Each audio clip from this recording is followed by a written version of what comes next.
We have a misfire on the Lincoln. Let's see if we can figure out what the issue is.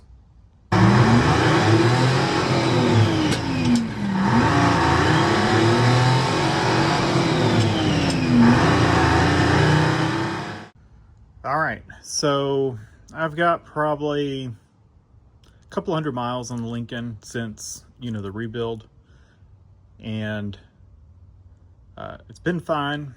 I haven't driven it a whole lot. The whole cooling system issue, I think it was kind of the last thing we went through on it, and that kind of limited my driving till I got that worked out. And we are coming into summer again, and weather in the winter is just kind of nasty, raining and stuff. So I just didn't, we don't get super cold here, but it is normally raining. So I've kind of just had it, I've driven it a little bit, but just not a whole lot. And I had needed to change the jets and the carburetor because I want to run a carb cheater, and this thing was running, I had the thinnest rods in it I could get, and it wasn't lean, but it was a little bit on the leaner side. We definitely needed to richen it up to be able to run the carb cheater so that it could, do its leaning of it. We didn't want to start out on the lean side. We want to start on the rich side. So pulled the carburetor off, threw some larger jets in it, and went ahead and put the base plate for the carb cheater on it. It gives us an extra vacuum port. And I've not done anything else as far as the carb cheater. When I got it back together, it was running super rich. And I realized what had happened when I put the top of the carburetor on. The rods kind of, I guess, got off over to the side a little bit. They were not down in the jets. At least one of them, I don't know, maybe both. And so, it was running so rich, and it only ran, 30 seconds like that. But I realized what had happened, killed it, pulled the rods out, put them back in. I should have pulled the rods out of the top of the carburetor before I put the carburetor back on. That would have made sure I could push them down and make sure they go down in the jets, but I didn't. Trying to skip a step. But anyway, pulled the rods out, put them back in, started it back up. It was running normal then, not super rich. But it had a miss. And so I was like, well, plug probably fouled out or something. I was like, I bet if I just go drive it, it'll come back around. So I took it for a quick drive, and it was still missing. Came back and went ahead and loosened the plug wires on the cap. Just had them where they were barely sitting on there. And I went through and pulled each one off until I found which cylinder had the misfire. And basically, you pull one off and see if the RPM drops, see if you can, develop a miss, basically, by pulling a plug wire off. And you do that until you find one that doesn't make a difference. And that was number 7. And pull it off, it was sparking. It would jump the gap. As I'm pulling the wire off, it was jumping the gap from the cap to the plug wire. So we knew we had spark here, nothing wrong with the cap. And I went ahead and I pulled that plug out. It was dirty, and went ahead and cleaned it, put it back. Still had the misfire. And so looked around here. I found a partial set of new plugs. It's a Motorcraft plug. I don't know if the part number crosses, but they've got the same thread, same size. These are larger plugs on these Dove heads. So I put one of those plugs in it, brand new plug, and still had the misfire. So then I changed the plug wire for a good used plug wire I knew I had. Still had the miss. And so I pulled that plug back out, put a compression gauge in it, and it was 110, which is lower than I would expect. I would think we would at least be 140, at least. We definitely should be more than that. But even if it was that low, even if it was 110, that would be enough that it should be firing. And the best I can, you know, say maybe, let's say, you know, they're all 175 and that one's 110, you know, you can make the argument, well, you know, if it's not contributing much, you know, it might cause this. But when you pull that plug wire off, it does not seem like it's contributing at all. Like, you cannot tell a difference at all. So I don't think that that's the problem. I think that may be a byproduct of whatever's going on, or the fact that that cylinder has not been firing, that the you know, the rings could be washed with gas and, you know, causing the compression number to be low. So, you know, you've got to have spark, compression, fuel. Now, the other thing, you know, you have valve timing. I mean, obviously, it's all, the rest of the engine is fine. But I keep thinking, what if we have a bent push rod? And a bent push rod, let's say an exhaust bent push rod, it would still build compression, but what happens is it can't get rid of that exhaust gas. It will maybe not build as much compression, you know, because it's struggling to, it's just struggling, plus, you know, fuel washed and all that kind of stuff. But you know, it would fire the first time, but you're not going to have good oxygen in that cylinder. If you can't get rid of that exhaust, you know, that's going to be a problem. Could be intake, but I swear we're a week out from when I pulled the plugs. I swear they're dirty. I think they're fuel soaked. So, but it could be oil. Could be oil. I don't know. But I think it's fuel soaked. I think I recall smelling them. Actually, 2 weeks out. My son had a birthday party last weekend. So it's been 2 weeks since I messed with it. I'm fairly certain I smelled the plugs and they were fuel soaked, but it's possible I didn't. But I think our next step, I thought about putting a bore scope in the cylinder, but I think we're just gonna jump to, the more I thought about this, the more I thought it's almost gotta be a bent push rod. So let's just jump to pulling the valve cover. I forgot my inspection camera at the house anyway. So actually I may have one here if we end up getting that. I can't remember if I left it here or if I took it back to the house. But let's pull the valve cover and see what we see. We can at least, you know, if we had a wiped lobe on the cam, I think we would hear some valve train noise. I think the lifters would take up some of that and we wouldn't completely lose the rocker. It would just be loose and we would hear it. I don't hear any noises, any valve train noises. So my thought is we bent a push rod and it completely came off. It's not moving the rocker arm at all. But I could be wrong. We may have something else. So this, I didn't think this was gonna be interesting. I thought it was just a fouled plug. So like I said, I didn't film it, but it got interesting. So I'm sorry for the long backstory there. Just needed to explain everything.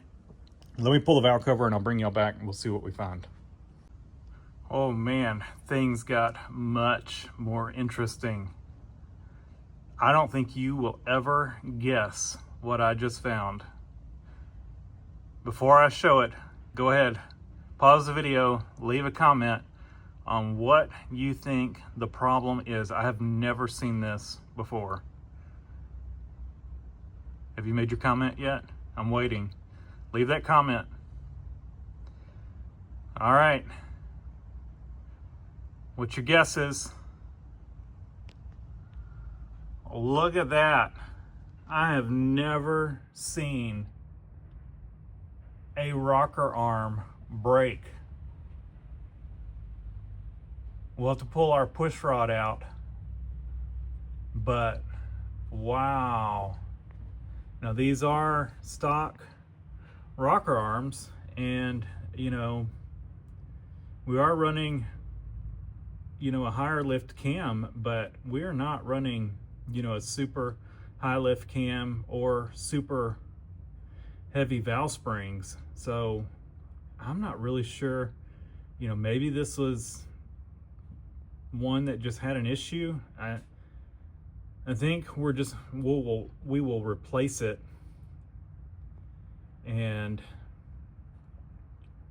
but if another one goes, we're gonna have to figure out something else. I don't remember. I think I mentioned what the spring rate was on these, and it wasn't anything crazy. But let's pull this out and see if we can see that maybe it was cracked prior. I did not expect that. And of course, that was unrelated to our issue, or to our running rich. I think I'm gonna leave the push rod for right now. Is it possible maybe that valve stuck? You know, like I said, I wasn't driving it a whole lot. Maybe that valve stuck and caused it to break. All right, let's take this over. We'll get a light on it. And I'm fairly certain this is not a aftermarket replacement. It is a stock one, but let's take a look. All right, so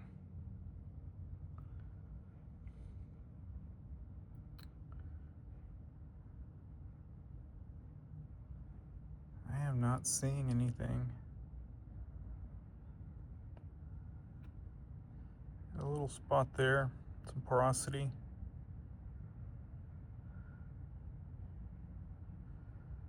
If y'all have ever seen this, let me know.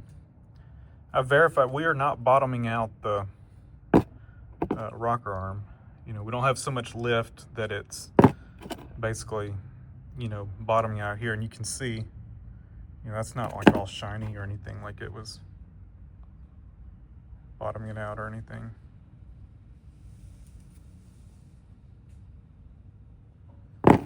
Crazy.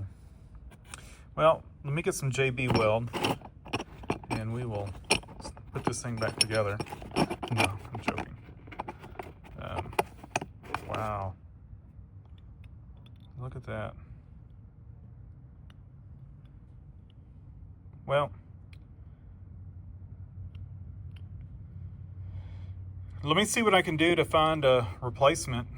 But yeah, that will cause an issue. And we've been in the break-in period of this engine. You know, I haven't been taking it crazy, you know, high RPM. So, you know, I'm guessing this thing just fatigued over, you know, 50 years of use. I guess 50 plus years. Let's see. This was in 1970, it'd be 55 years. So let me see what I can do to try to find one. I'll probably try to buy at least 2 just to have a spare. But like I said, if this happens again, then we're gonna have to figure something else out for our valve train, for our rocker arms. Not what I expected at all. I guess we do need to pull the push rod out and make sure it's not bent, but I don't think it is. But we'll check it. Push rod is not bent, not even the slightest. Ball ends still look good. These are stock push rods. So to me, I mean, if we had any kind of binding or anything that caused this, I would think we would bend a push rod first before we just snap the whole rocker arm. These are cast, but still, you know, I would not expect this failure first. So I'm just thinking, for whatever reason, this one was fatigued. You know, maybe something in the past, or just, you know, poor casting, something in its past or in its manufacturing that just made it slightly weaker that, you know, caused it to fail. So, all right, let me see what I can find for parts. Well, I checked, lifter's still in the bore, and so I went ahead and dropped the push rod back in. But did y'all catch failure number 2? I'm guessing it had to do with when the rocker arm broke over here, but we had another failure. You see it yet? Which, man, this makes me start to wonder if there's some other issue going on. So, you know, that was the exhaust on number 7. Look at our intake, number 7. There's no push rod. So, man, I don't know.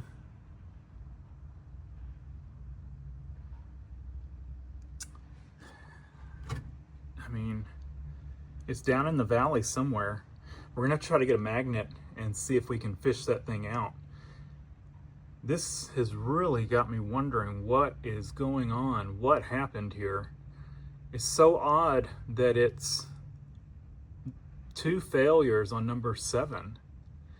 Like I said, they've got to be related somehow, and trying to figure out, I don't see how, you know, if we'd been an exhaust push rod, how that could cause the intake, you know, to fail. What seems more likely to me would be that, you know, we broke that rocker arm, and maybe that rocker arm got over here and interfered, you know, part of that rocker arm interfered with our push rod on the intake side. That seems maybe plausible. It has to be bent if it's out, I would think, unless, you know, maybe the rocker arm wedged itself somewhere where it allowed slop in the push rod. Let me see what I can find as far as see down in there. I'm gonna have to look and see if we do have an inspection camera here to see if we can tell where that push rod is, but that's pretty crazy. Well, unfortunately my camera's not here. I'm gonna get my light and try to shine the best that I can around here and look around and see if we can see it and just fish a magnet around.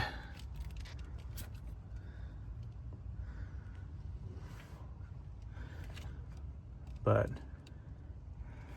I'm not seeing it.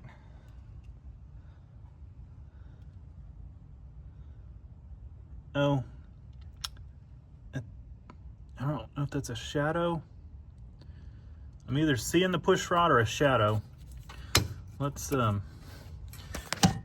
do this live.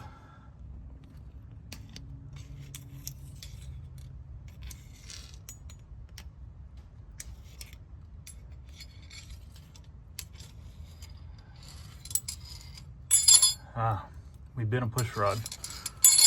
What was our first failure? That is so weird. So weird.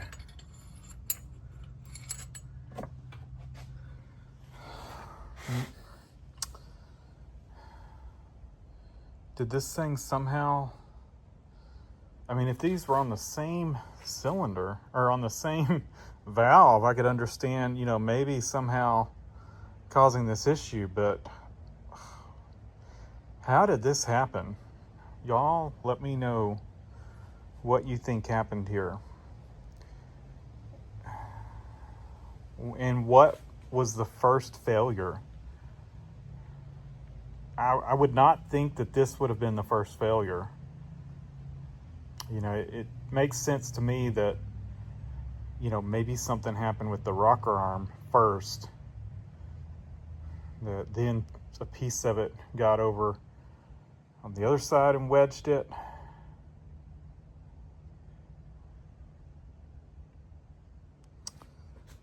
Or, look at that. Those 2 marks. Is that anything? I don't see those markings on any of the others. I don't see how that could have gotten over here.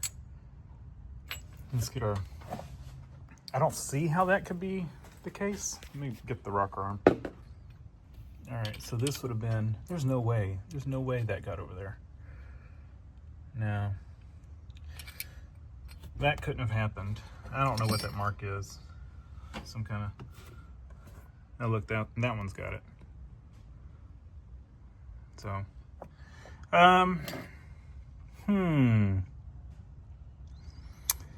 well, we need one rocker arm and one push rod. I'll probably try to get 2 push rods and 2 rocker arms. That is so strange. Let's go talk about this. So, what are y'all's thoughts? What happened here? I'm thinking somehow this was our start. And I think this, a piece of this, maybe, what if a piece of it got under the, it was down in the cylinder head. What if it got up against the spring on that intake spring under the keeper or under the retainer, and you know, it went to push that spring down, it hit this, bottomed it out, and then bent the push rod? That seems plausible.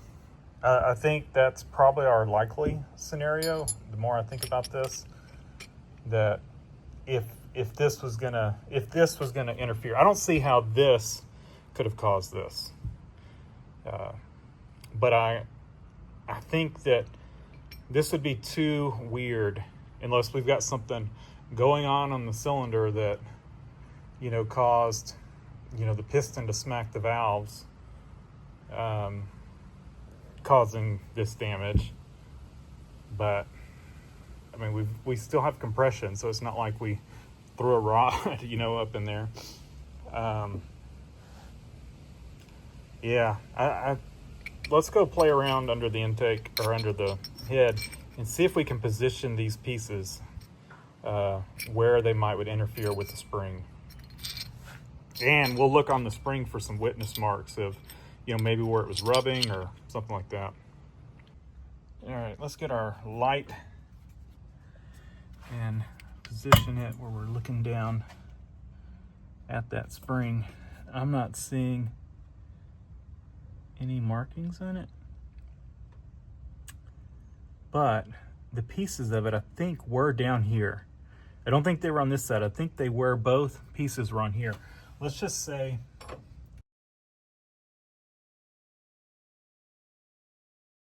something like this happened. Can we get a piece of this under? You know, something like,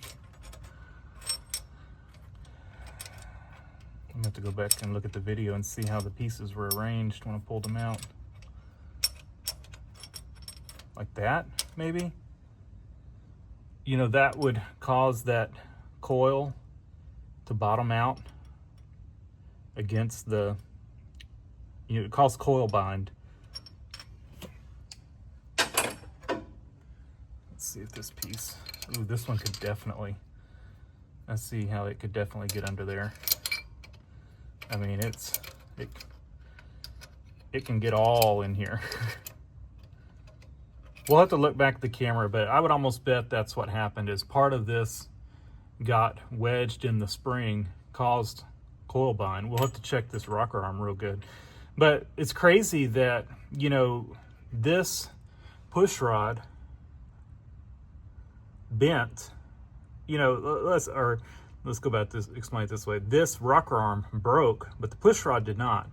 And whatever happened on this side put so much strain over here that it bent the push rod, but our rocker arm's fine. This had to have been a weak link on this side. Whatever caused this issue, which I think, like I said, was probably some kind of coil bind caused by a piece of this rocker arm being shoved into this spring, caused this push rod to bend. But our push rod over here was perfect, not even slightly bent. So that makes me think that this is definitely something is defective with this rocker arm that caused it to break. I don't think it was any kind of binding. You know, that would have been, if it was binding in some way, I think it would have bent the push rod. All right, that's what we're gonna go with. Let me know your thoughts on that. Let me see what I can do to find parts. All right, so we've got parts and I got extras just to have some. We got push rods. This is all stock stuff. This is not aftermarket, with nuts and more studs and just pretty much the whole setup. Trunnions, or whatever, I think that's what they're called. Trunnions in here, yeah. So we got four rocker arms, 6 pusher rods. Got one nut, one extra nut, which we're not going to use any of that. We're only going to run, we're going to pick out one of these rocker arms, and I'm going to use 2 push rods. I'm going to replace both of those push rods, and we will use one of these trunnions. So let me go through, and I think all this stuff's been cleaned up. The push rods, I've got a gallon can of that Berryman's carb cleaner stuff. I let these soak in that because he had not cleaned the push rods. Everything else has been cleaned. So like I said, I'm just going to go through and kind of pick out the best rocker arm out of these, and we'll use it. We're not going to, the one that just bent the push rod, we're going to reuse that rocker arm. There's nothing wrong with that one. I'll inspect the stud, but I think it's going to be fine. So as long as it looks good, we'll reuse our stud, but I am going to change this trunnion out. So we'll pick one of those. Looks like it needs to be cleaned up as well. Let me do that real quick, and I'll bring y'all back.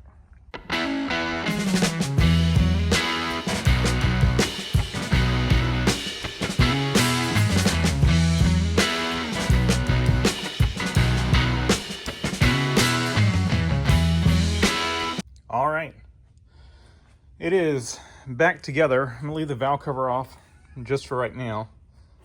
Got everything oiled up. I just poured a little oil in that lid and used that to get everything oiled up because the stuff had been cleaned. It was stripped of all oil. So yeah, reuse the nuts. I don't see any issues with doing that. And of course the stud looked fine. It did not look bent or anything, so we reused it. So the only thing we've replaced is 1 rocker arm and 2 push rods. So I forgot my inspection camera again, but I think what we're gonna do is go ahead and pull the spark plug because I want to clean it. But I think I'm going to go ahead and throw a compression tester on there. What that'll do is we can run it, or not run it. We can crank it over. I'll pull the coil wire. We can crank it over and make sure, you know, we don't have any binding or anything with the valve train, and make sure everything looks good there before we ever try to start it up. And that'll allow us to run a compression test. Keep in mind, you know, we had 110 with no valves opening. So I think we're gonna be okay on compression. I probably won't even worry with, you know, propping the throttle open. We don't care so much about the number as long as there is a decent number. We don't care if it's 110 or if it's 180. Anything above 100, you know, is good here because then our number is going to be probably off because this cylinder hasn't fired. So not too concerned with that. As long as it's holding a decent number, then, you know, it should be fine. Okay, got the compression tester in. I'm going to pull the coil wire off, just dangle it somewhere. And let me grab a jumper wire. All right, we've got a jumper wire. I'm gonna have to just lean over. It's not the longest wire. I gotta go to the battery with it. So let's see.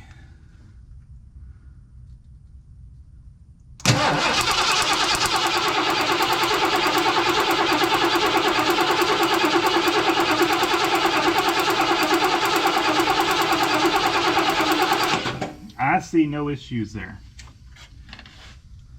Like I said, the throttle blade is closed, and this cylinder hasn't fired in a long time. But our compression gauge goes up to 160. I had to replace this gauge with another gauge because the gauge went bad. And I guess I need to get one that reads higher than 160 because it pegged it out. So, I mean, we've got at least, I'd say 170. I mean, can't complain about that. We don't know what our number is, but mental note, well, one, I have a healthy engine here, but two, I need to get a different gauge for here. Like I said, the gauge wasn't working. It was off by like 30 or 40 pounds. It was reading low. And I just screwed a gauge on there that I had. I think it was off of an air compressor. And yeah, it only goes up to 160, and that's not high enough. So, cleaned up our spark plug just on a wire wheel, brass wire wheel, and then a little shot of brake cleaner. I think that should be good. We're gonna thread this guy back in here.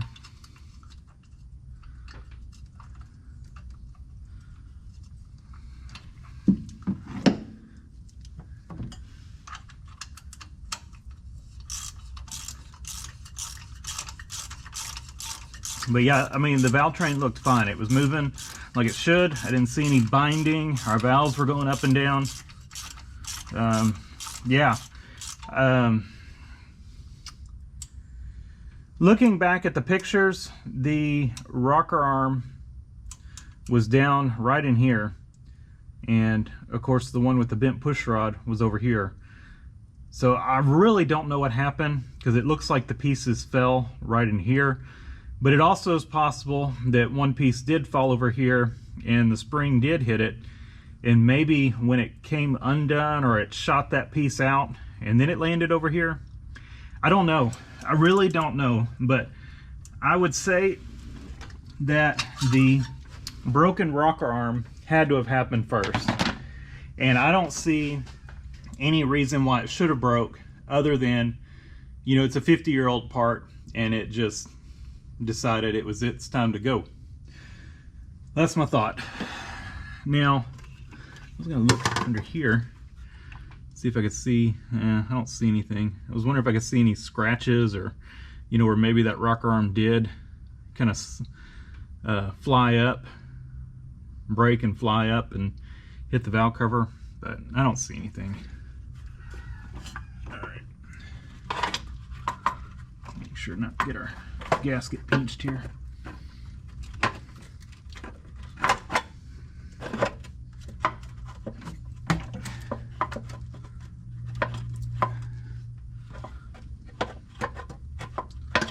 There we go.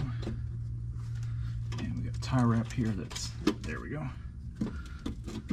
And it's, yeah, we are on.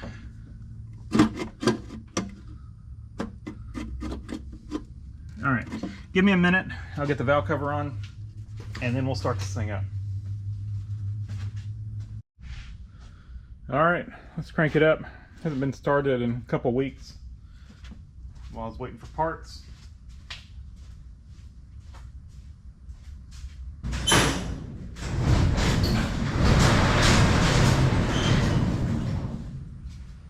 So it may take a little cranking to get some fuel up to the carburetor.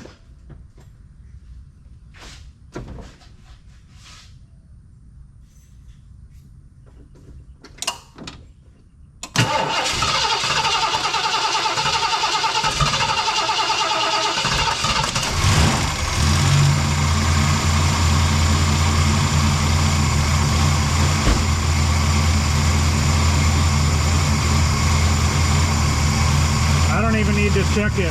I know it's firing.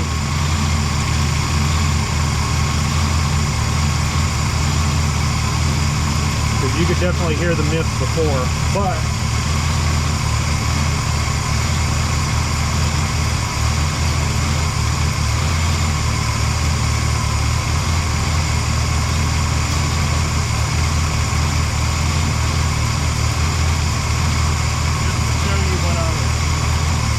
what it was like.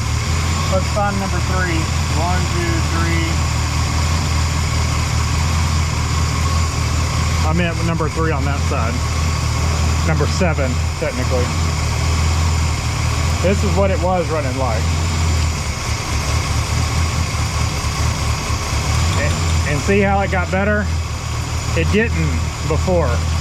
But that's how I was checking.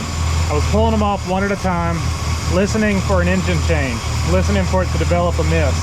And when I got to this one,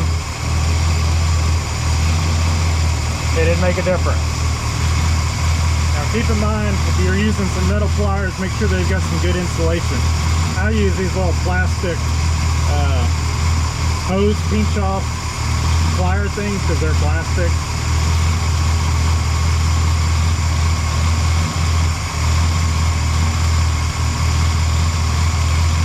Awesome, we fixed our issue. And there was 0 valve train noise. You know, I guess there wouldn't have been because there was nothing to push those rocker arms at all. So, there's that. And that caused our misfire. Well, that's one of the craziest misfires I've seen, and yeah, I'd like to know your theories. I did talk it over with the guy I got my parts from. He's the one I originally got the parts from, the valve train component. He's very knowledgeable in 460s, and you know, he felt like it probably was just a defective rocker arm, and that somehow, yeah, the rocker arm caused this bent push rod, you know, on the other, on the exhaust on that cylinder. That there was no way this would have caused it. There somehow this caused this, not the other way around.